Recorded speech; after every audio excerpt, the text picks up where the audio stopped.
नमस्कार दोस्तों, बहुत बहुत स्वागत है आप सभी का शुभम क्लासेस में। दोस्तों, पिछले वीडियो सेशन में हम लोगों ने देखा था कि 2020 का आपका रसायन विज्ञान का चौथा सेट आपने सॉल्व किया था। तो आइए हम लोग जो है इसका पांचवा सेट सॉल्व करते हैं। तो आपके स्क्रीन के ऊपर क्वेश्चन नंबर 1 जो कि मल्टीपल चॉइस का आता है, आप लोगों को पता है 6 क्वेश्चन होता है एक एक नंबर का, तो वो जो है लिखा गया है। आप लोग एक बार इसका स्क्रीनशॉट ले लीजिएगा, ठीक है। हालांकि ये क्वेश्चन अभी जो आपके स्क्रीन पर भी दिखाया जाएगा, फिर भी एक बार आप लोग स्क्रीनशॉट ले लीजिएगा। तो उम्मीद करते हैं स्क्रीनशॉट हो गया होगा। चलिए आइए देखते हैं, करते हैं इसको। देखिए, कह रहा है वेग स्थिरांक ताप बढ़ाने पर, कह रहा है वेग स्थिरांक पर क्या असर पड़ेगा, कब, ताप बढ़ाने पर, ठीक है। तो आपका जैसे एक लाइन में लिख दिया गया तो थोड़ा सा किसी को कंफ्यूजन होता है कि पूछ क्या रहा है। ये पूछ रहा है कि अगर आप लोग ताप बढ़ाएंगे तो वेग स्थिरांक पर क्या असर पड़ेगा, ठीक है। तो वेग स्थिरांक क्या होगा, बढ़ेगा, घटेगा या परिवर्तित रहेगा, या जितना ऑप्शन दिया गया इनमें से कोई नहीं। तो ये भैया जो है जब जब आप ताप बढ़ाएंगे वेग स्थिरांक क्या होगा, बढ़ेगा। क्या होगा, बढ़ेगा, ठीक है। ऐसा आपने जो है पढ़ रखा है। सेकंड क्वेश्चन क्या है, पहले क्वेश्चन का दूसरा खंड यानी कि खा खंड। इसमें कह रहा है निम्न में से किसमें विलयन का अणुसंख्य गुण नहीं है, विलयन का अणुसंख्य गुण नहीं है पूछा जा रहा है, ठीक है। तो अब देखिए इसमें विकल्प क्या क्या दिया गया है, कह रहा वाष्प दाब अवनमन, हिमांक अवनमन, पृष्ठ तनाव और परासरण दाब। तो भैया किसमें विलयन का अणुसंख्य गुण नहीं है, यह है वाष्प दाब अवनमन, ठीक है। नेक्स्ट आपका है क्रिस्टलीय ठोस में होती है, क्रिस्टलीय ठोस में होती है, क्या होती है, आपको 4 विकल्प दिया गया, दीर्घ परास कोटि, लघु परास कोटि और अनिश्चित व्यवस्था, या जो है कोई नहीं इनमें से। जो आपको 3-4 विकल्प ऊपर दिए गए उनमें चौथा विकल्प कह रहा है कि इन तीनों में से कोई नहीं, ठीक है। तो पूछा जा क्रिस्टलीय ठोस में, ठीक है। तो आप लोगों ने सॉलिड स्टेट में पढ़ा होगा दीर्घ परास कोटि, ठीक है, दीर्घ परास कोटि होती है। अच्छा, अगला कह रहा है घा एक उत्प्रेरक, ठीक है, कैटालिस्ट, यानी कि क्या, एक कैटालिस्ट।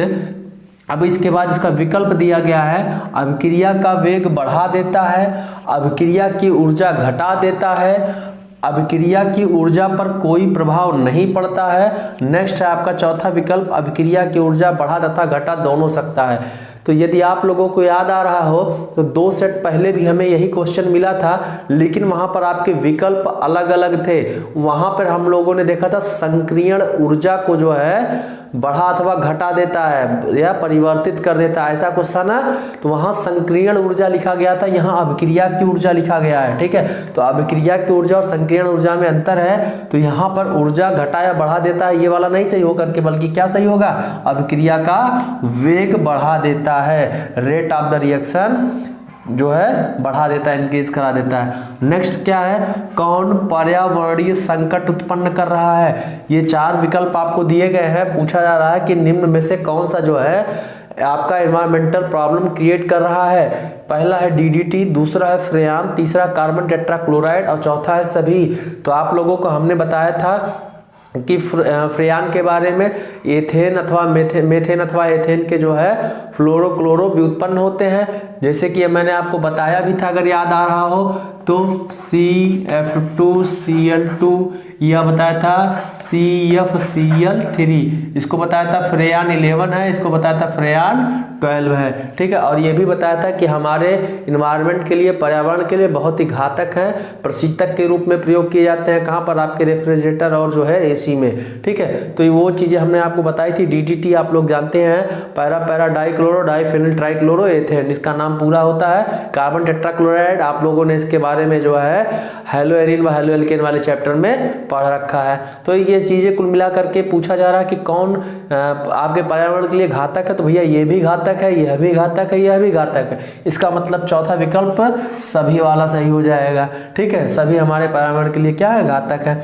नेक्स्ट है आपका कार्बिल अमीन अभिक्रिया में बनता है, ठीक है। पूछा जा रहा है आपका कार्बिल अमीन अभिक्रिया में क्या बनता है। तो आप लोगों ने जब कार्बिल अमीन अभिक्रिया पढ़ा था या आइसोसाइनाइड टेस्ट कहते थे ना उसको, वहां पर आपको जो है आपको कार्बिल अमीन या आइसोसाइनाइड प्राप्त होता था, वह कैसा होता था, बहुत ही दुर्गंध युक्त होता था, याद आ रहा है? तो वही चीज़ है आपका यहाँ दूसरा विकल्प सही हो जाएगा। ठीक है, तो इस तरीके से आप लोगों ने 6 क्वेश्चन कर लिए। पहले क्वेश्चन का 6 जो मल्टीपल चॉइस था वो आपने कर लिया।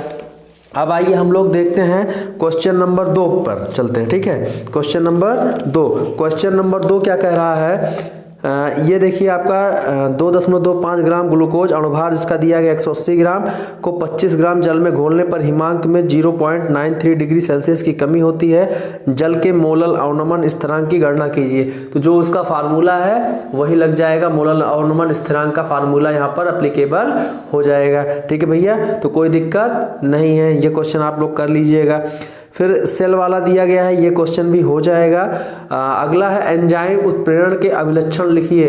एंजाइम उत्प्रेरण मतलब एंजाइम कैटालिस्ट। ठीक है, ये चीज़ें आपको डिस्कस की गई हैं, तो आप उम्मीद करते हैं ये चीज़ें भी लिख ले जाएंगे।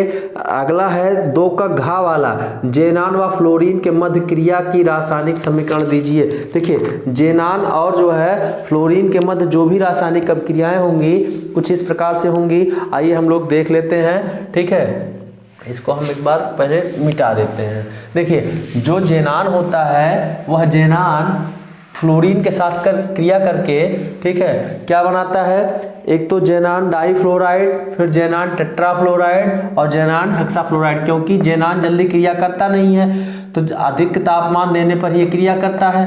तो एक बार जो है इसकी क्रिया फ्लोरीन से कराने पर जेनान डाईफ्लोराइड देता है, ZeF2 देता है। फिर दोबारा अगर इसको और एक्सेस में लेकर के कराएंगे क्रिया तो जो है आप जो है 2F2 से कराएंगे तो ये देगा जेनान टेट्राफ्लोराइड HCF4। और जब इसको और अधिक मात्रा में लेकर के कराएंगे क्रिया तो ये जो है 3F2 गिव्स आउट HCF6। ठीक है, जेनान हेक्साफ्लोराइड। इस तरीके से जो ऑक्सीजन मिल जाता है तो वहाँ भी HCOF6 देता है। तो एक और होता है, लेकिन मेनली आपके जो है यही प्रोडक्ट आपके मिलते हैं जेनान और जो है फ्लोरीन की क्रिया के फलस्वरूप। तो ये क्वेश्चन नंबर 2 का घ हो गया, 2 का घ हो गया भैया। ठीक है, नेक्स्ट क्वेश्चन की तरफ अगर हम लोग मूव करते हैं, अगला क्वेश्चन क्या है? अगला क्वेश्चन 3 का है प्रतिलोम परासरण से आप क्या समझते हैं? उदाहरण सहित लिखिए। देखिए प्रतिलोम परासरण का मतलब क्या हो गया? यदि परासरण दाब से अधिक दाब विलयन पर लगाया जाए तो विलायक के जो अणु होंगे वह विलयन से शुद्ध विलायक की तरफ जो है मूव करने लगेंगे। कब? जब परासरण दाब से अधिक दाब आप लोग जो है परासरण दाब से अधिक दाब विलयन पर यदि लगाया जाएगा तो विलयन के जो अणु होंगे वह क्या करने लगेंगे? शुद्ध विलायक के अणुओं की तरफ मूव करने लगेंगे। ठीक है, तो चूंकि यह जो है दाब उल्टा लग रहा है, ठीक है, तो इसी वजह से इसको जो है हम लोग क्या बोलते हैं? प्रतिलोम परासरण बोलते हैं। ठीक है, प्रतिलोम परासरण बोलते हैं। ठीक, अच्छा, इसे प्रतिपरासरण भी कहा जाता है। एक शब्द और है प्रतिपरासरण। प्रतिलोम परासरण के अलावा प्रतिलोम परासरण के अलावा इसे प्रतिपरासरण भी कहा जाता है। प्रतिपरासरण भी कहा जाता है। बात समझ में आई भैया? ठीक है, तो इसमें क्या होता है? विलयन के जो अणु होते हैं वह विलायक के जो शुद्ध अणु होते हैं उसकी तरफ मूव करने लगते हैं। ठीक है, कब? जब इनके दाब में, परासरण दाब में अंतर होने के कारण। बात समझ में आई? ठीक है, चलिए नेक्स्ट क्वेश्चन हम लोग देखते हैं। अगला क्वेश्चन है आपका, अगला क्वेश्चन क्या है? फ्रैंकल दोष एवं शॉटकी दोष क्या है? तो ये आपको सॉलिड स्टेट में बताया गया है, फ्रैंकल एवं शॉटकी डिफेक्ट। ठीक है, तो इसको जो है आप लोग वहां से देख लीजिएगा। नेक्स्ट है प्राथमिक बैटरी किसे कहते हैं? ठीक है, प्राथमिक बैटरी किसे कहते हैं? संक्षिप्त टिप्पणी लिखिए। देखिए इसमें क्या होता है? इलेक्ट्रोड अभिक्रिया जो होगी केवल एक बार होगी। किसमें? जो आपकी प्राथमिक बैटरी होती है, जो प्राथमिक बैटरी होती है, इस प्राथमिक बैटरी में इलेक्ट्रोड अभिक्रिया जो होगी वह सिर्फ एक बार होगी। एक बार क्या होगी? इलेक्ट्रोड अभिक्रिया होगी। क्या होगी?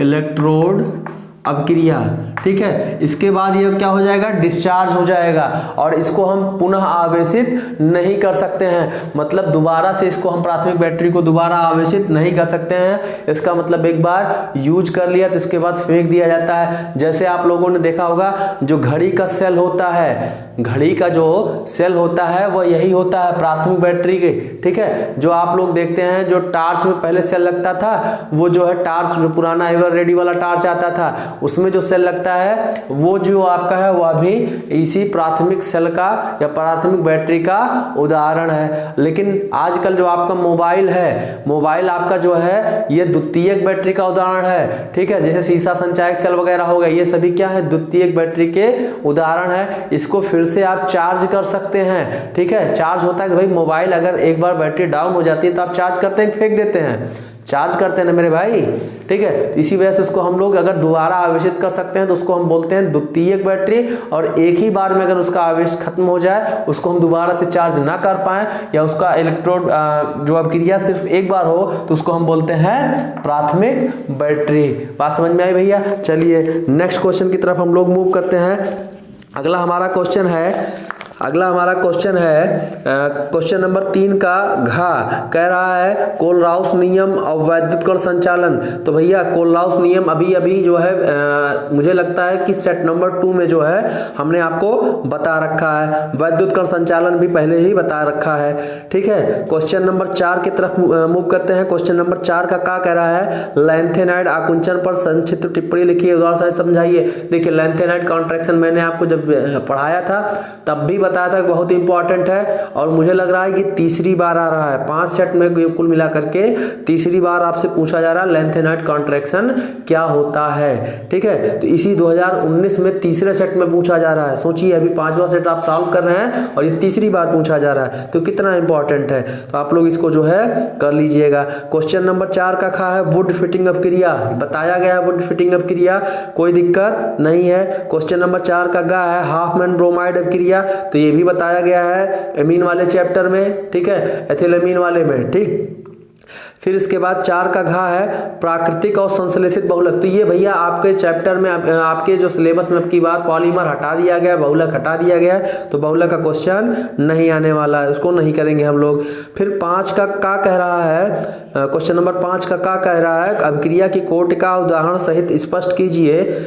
प्रथम कोट की अभिक्रिया का अर्धायुकाल 60 मिनट है, कितने समय में अभिक्रिया 90% पूर्ण हो जाएगी।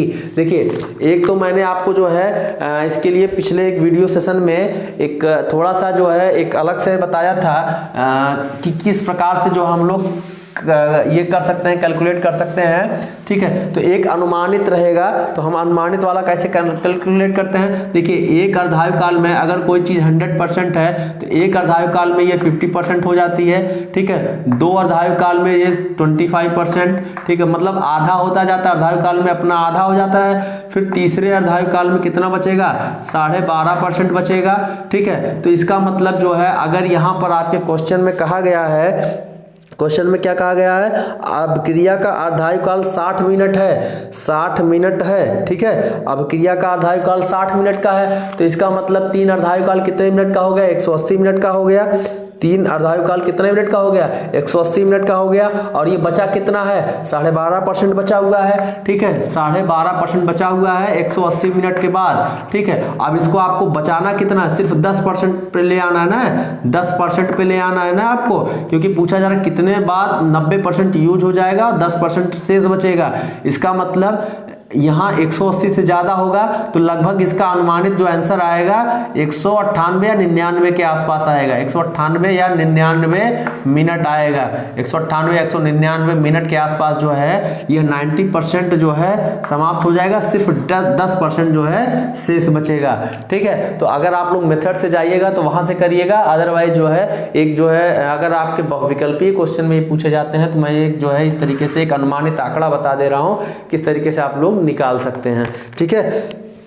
नेक्स्ट क्वेश्चन आपका क्या है, क्वेश्चन नंबर 5 का खा आयरन एवं इसके ऑक्साइड के निष्कर्षण की विधि समझाइए नामांकित चित्र सहित। उसमें होने वाली क्रियाओं को देखिए, तो तत्वों का निष्कर्षण वाला जो है आपकी बार आपके सिलेबस से हटा दिया गया है, ठीक है। इसके बाद 5 का घा जो है उपसंयोजी यौगिक से है, तो अभी हमने उसको पढ़ा नहीं रखा है। हाँ, 5 का घा जरूर जो है आपका पूर्वतिरोधी एवं प्रतिजैविकी पर टिप्पणी करने के लिए लिख रहा है, ठीक है। देखिए पूर्वजैविकी अभी हमने बताया था, पूर्वजैविकी और जो है प्रतिरोधी, देखिए एंटीबायोटिक और एंटीसेप्टिक। एंटीसेप्टिक का काम हम बार बार बता रहे हैं, तीसरी या चौथी बार शायद ये क्वेश्चन पूछा गया है अभी तक, क्योंकि एंटीसेप्टिक का काम होता है जो भी आपके जर्म्स या कीटाणु या बैक्टीरिया होते हैं आपके, जहां अगर कहीं घाव लग गया तो उसके आसपास, तो वहां पर जो होगा उस घाव को भरने का काम करेगा क्या, एंटीसेप्टिक। क्या करेगा, एंटीसेप्टिक उस घाव को भरने का काम करेगा। जबकि वही प्रतिजैविकी जो होगा, एंटीबायोटिक जो होगा, वह जो है जीवाणुओं को नष्ट करने का कार्य करेगा, रोगों से लड़ने के लिए क्षमता प्रदान करेगा बॉडी को आपको, ठीक है। इसके बाद आपकी बॉडी को हेल्दी रखने का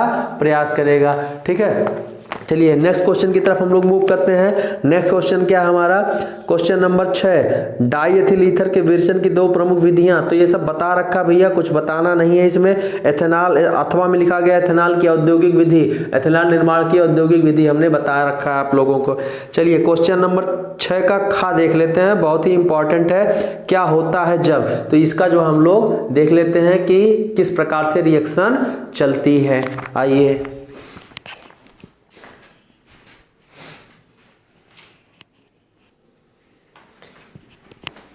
चलिए भैया, आपका पहला है क्वेश्चन नंबर 6 का पहला जो है कह रहा है एसीटोन की क्रिया, किसकी क्रिया, एसीटोन की क्रिया,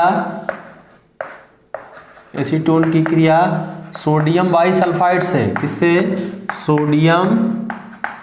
सोडियम बाइसल्फाइड से कराने के लिए बोल रहा है, ठीक है। आइए हम लोग देखते हैं कि क्या करेगा, ठीक है। अब देखिए एसीटोन का फार्मूला होता है CH3 डबल बॉन्ड ओ, ये आपका एसीटोन हो गया। सोडियम बाइसल्फाइड का दिया गया NaHSO3 दिया गया है। जब यह भैया क्रिया करेगा तो देखिए यहाँ पर ऑक्सीजन बॉन्ड इधर ब्रेक करेगा, ठीक है, और यहाँ से हाइड्रोजन जाकर के इस ऑक्सीजन से रिएक्शन कर लेगा। रिमेनिंग जितना पार्ट है सबका सब जाएगा इस कार्बन पर अटैक कर देगा। तो आपका जो है कुछ इस प्रकार से निकल करके प्रोडक्ट मिलेगा CH3COH और SO3Na, ठीक है। इस प्रकार से आपको जो है प्रोडक्ट की प्राप्ति हो जाती है। इसको हम लोग बोलते हैं एसीटोन बाइसल्फाइड। क्या बोलते हैं, एसीटोन बाइसल्फाइड बोला जाता है। क्या बोला जाता है, एसीटोन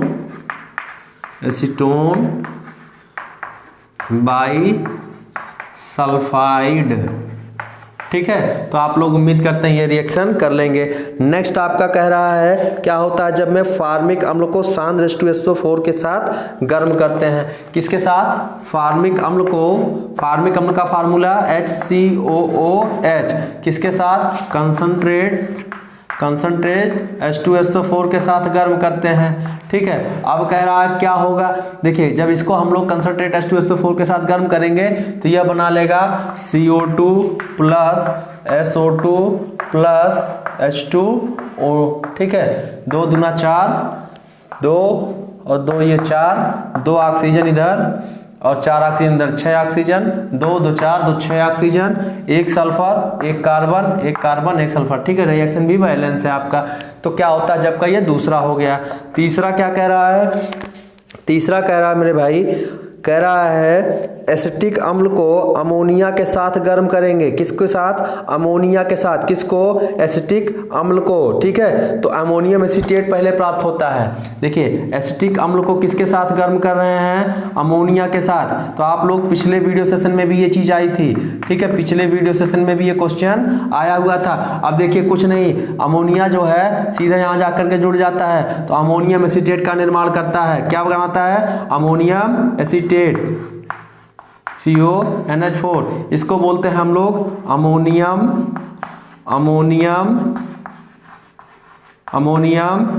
एसीटेट, ठीक है। अब यहां से क्या होगा, इसको फिर से हीट करेंगे, यहां से जल बाहर निकलेगा। क्या निकलेगा, जल बाहर, H2 और वो, तो यहां से बन जाएगा CH3CONH2, ठीक है। क्या बन गया, CH3CONH2, इसे बोलते हैं एसिटामाइड। क्या बोलते हैं, एसिटामाइड। इसी को क्या बोलते हैं, एसिटामाइड, एसिटामाइड,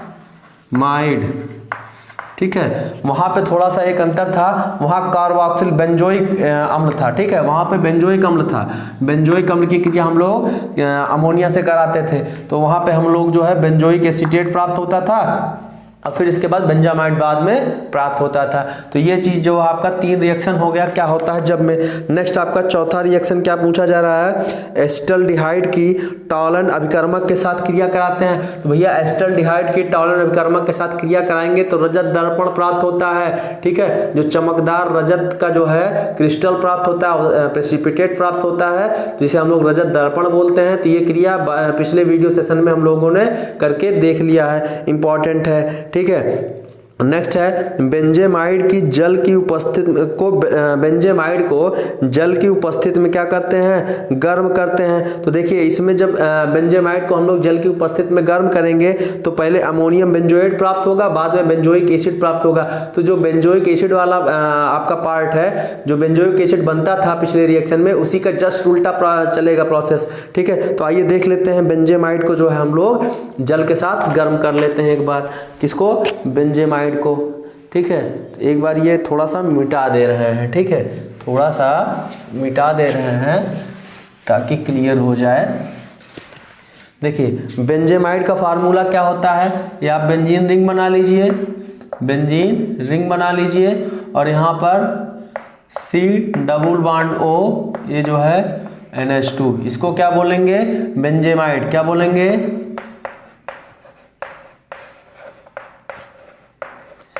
बेंजेमाइड। अच्छा इसको क्या कहा जा रहा है, जल के साथ गर्म करिए।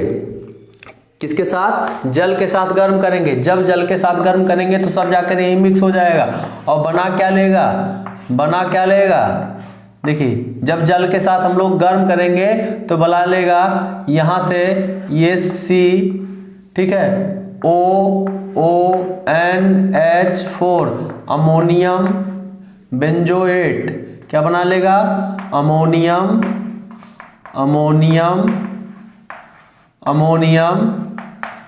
बेंजोएट बन जाएगा, ठीक है। अब इस अमोनियम बेंजोएट को फिर से ट्रीट करेंगे, फिर से क्या करेंगे, ट्रीट करेंगे, हीट करेंगे।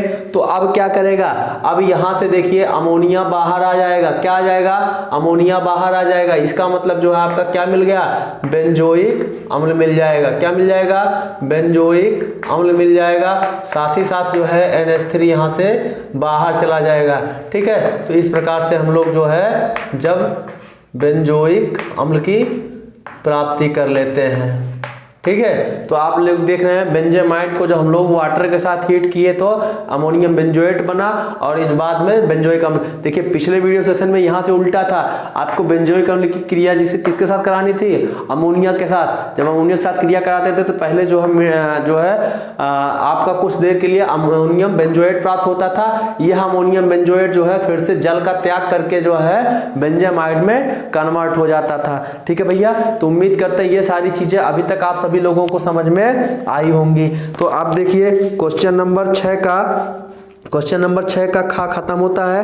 अब आता है आपका कैसे प्राप्त करेंगे, केवल रासायनिक समीकरण दीजिए, ठीक है। इसका अथवा वाला पोर्शन है ब्यूटेनॉल 1 से ब्यूटेनोइक अम्ल। तो आइए देखते हैं किस प्रकार से हम लोग जो है इसको प्राप्त करेंगे, ठीक है भैया, इंपॉर्टेंट है। ब्यूटेनॉल 1 से ब्यूटेनोइक अम्ल, ठीक है, ब्यूटेनॉल 1 से ब्यूटेनोइक अम्ल।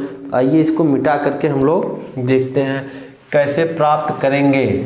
अब तक आप देख रहे थे क्या होता है जब, ठीक है। अब आपसे पूछा जा रहा है कैसे प्राप्त करेंगे,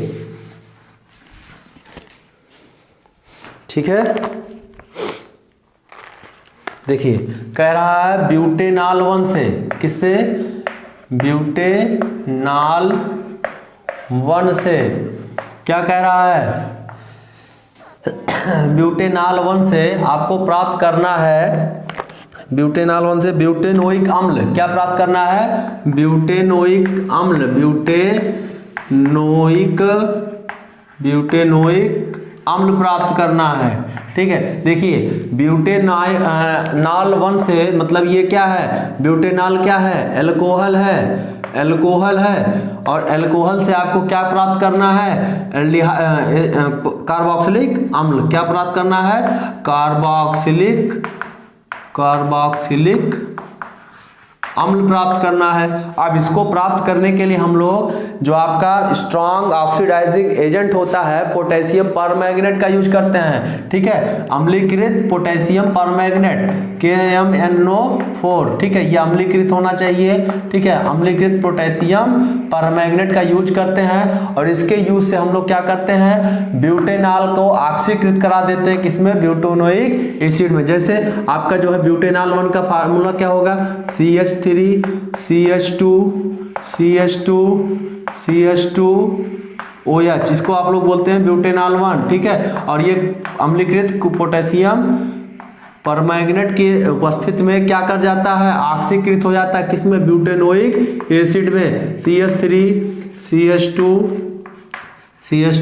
COOH में, ठीक है। इस तरीके से जो आपका ये जहां पर देख रहे हैं कि एक ऑक्सीजन था, यहाँ पर 2 ऑक्सीजन हो गया।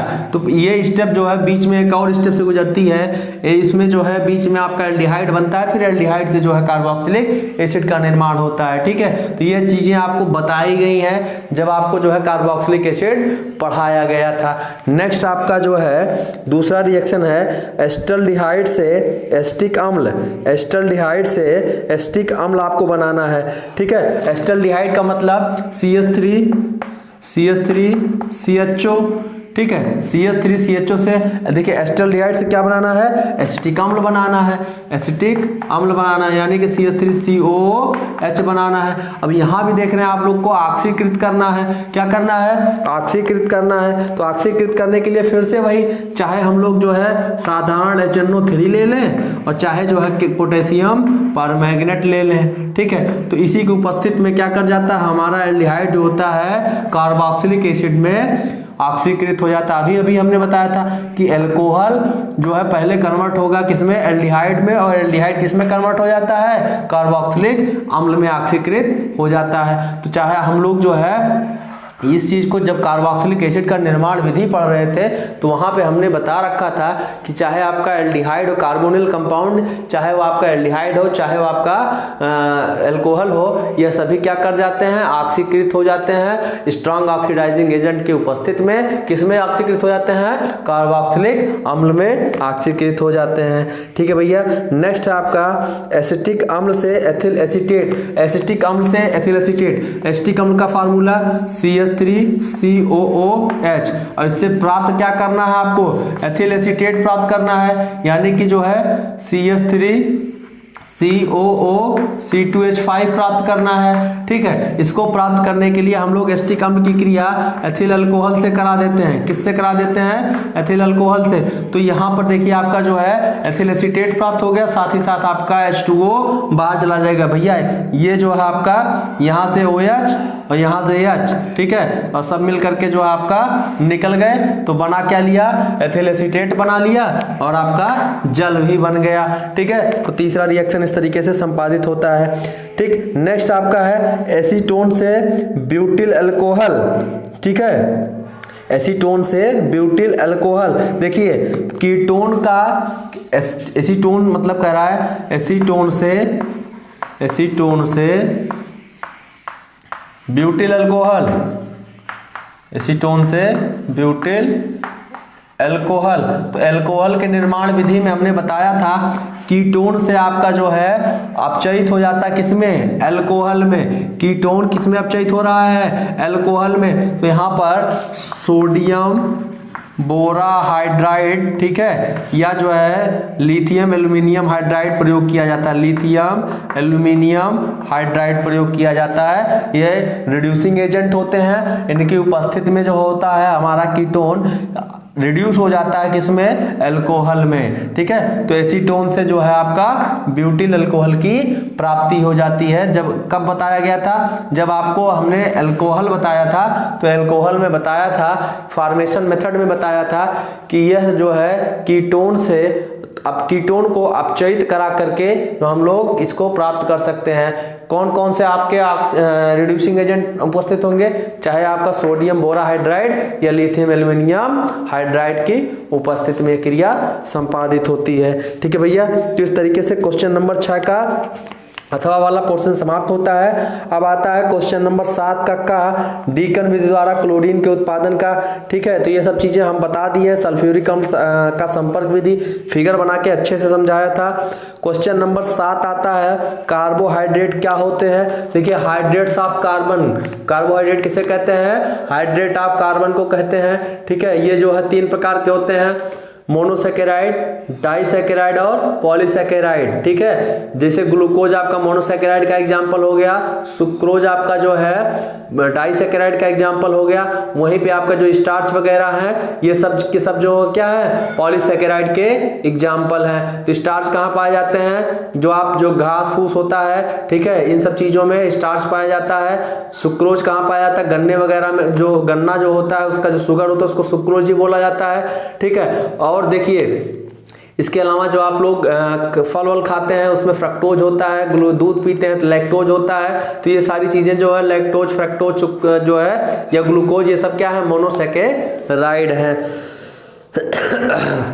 अच्छा, इसमें और एक चीज कह रहा है, फ्रक्टोज में कीटोन समूह की उपस्थिति दर्शाने। देखिए, अभी हम जब आप लोगों को पढ़ाएंगे तो वहां पर हम ये चीजें बताएंगे भी, अभी पढ़ाया नहीं है लेकिन थोड़ा सा एक आइडिया देते हैं। CnH2n ON, ठीक है, ये जो फार्मूला फॉलो करते हैं वो क्या होते हैं, कार्बोहाइड्रेट होते हैं। क्या होते हैं, कार्बोहाइड्रेट होते हैं। कार्बोहाइड्रेट इसी फार्मूले को जो है फॉलो करते हैं, CnH2n ON को फॉलो करते हैं। चाहे रख करके देख लीजिए, अगर n की वैल्यू 6 रखते हैं तो C6H12O6, इसको हम लोग क्या बोलते हैं, ग्लूकोज।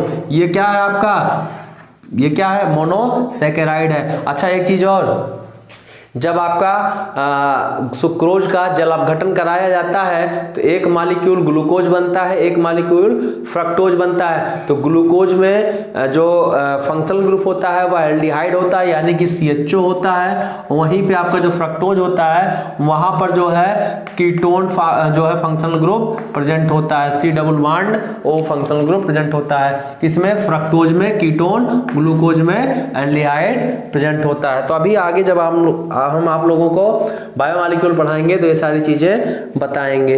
ठीक है भैया, अब क्वेश्चन नंबर 7 का अथवा वाला है, विटामिन क्या है। Vitamin A, C, D, E के प्रमुख स्रोत तथा इससे होने वाली कमी सॉरी, थोड़ा तबीयत जो है सही नहीं है। देखिए, विटामिन क्या है, विटामिन जो होता है हमारे शरीर को रोगों से लड़ने की क्षमता प्रदान करता है। ठीक है, अब इसमें कह रहा विटामिन A, C, D, इसका प्रमुख स्रोत भैया विटामिन A जो है मुख्य रूप से अंडे में, मछली में या हरी पत्तेदार सब्जियों में, इस सब चीजों में पाया जाता है, दूध में पाया जाता है। ठीक है, विटामिन C खट्टे फलों में पाया जाता है बहुतायत मात्रा में। विटामिन डी आप लोग देखते होंगे जो है सन के थ्रू ज्यादा से ज्यादा मिलता है। विटामिन E ये भी जो आपको जो है सब्जियों के थ्रू या जो है अंडे वगैरह से या दूध वगैरह से जो है प्राप्त होता है। अच्छा, इनकी कमी से होने वाले रोग, देखिए विटामिन A की कमी से होने वाला रोग क्या है, रतौंधी कहलाता है। विटामिन C की कमी से स्कर्वी कहलाता है। विटामिन D की कमी से रिकेट्स कहलाता है। ठीक है, या जिसे आप लोग सूखा रोग बोलते हैं। तो ये सारी चीजें हैं अभी आगे जो आप लोगों को बताई जाएंगी। ठीक है दोस्तों, तो इस तरीके से आपका सेट नंबर 5 जो है 2020 का केमिस्ट्री का समाप्त होता है। तो उम्मीद करते हैं आज का वीडियो सेशन आप लोगों को अच्छा लगा। देखिए एक चीज और, अब देखिए क्वेश्चन खटाखट वही चीज रिपीट हो रहा है, इसलिए ज्यादा टाइम नहीं लग रहा है। ठीक है भाई, बार बार वही क्वेश्चन हम बता रहे हैं तो अब उसको हम रिवाइज नहीं कर रहे हैं, तो इस वजह से देखिए ज्यादा समय नहीं लग रहा है, बड़े आसानी के साथ चीजें कम समय में होती चली जा रही हैं। तो उम्मीद करते हैं आपको समझ में आया होगा। अगर समझ में आया है तो वीडियो को खटाखट एक बार लाइक कर दीजिए, अपने दोस्तों के पास शेयर कर दीजिए। अगर आप चैनल पर नए हैं तो चैनल को सब्सक्राइब कर दीजिए। Thank you.